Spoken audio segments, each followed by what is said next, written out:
Sí, en verdad nos celebra Día Internacional Mundialmente de los Grandes. Ahora twee groep celebra un día festivo para los grandes y también nos queremos rendir homenaje a los grandes para todo lo que conoce para la comunidad de Bonaire.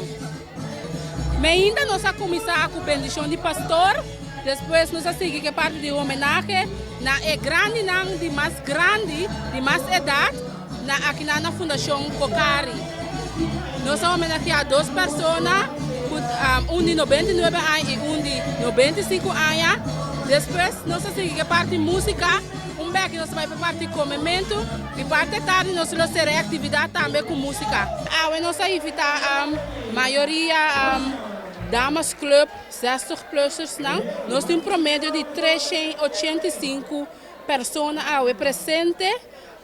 Nós estamos aqui com o amor, e nós estamos também na caminho para chegar à meta. Nós grandes assim roupa para nós. Danke na nós grandes com a nós de Bonaire tá caminho com eta. Também é importante para nós cuidar e valorar nós grandes.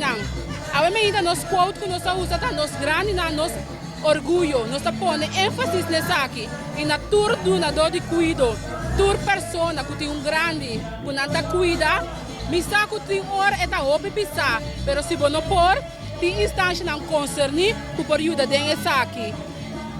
Chama e busca ajudança, não larga na hora que não por mais, então nós grandes não valor e estima não.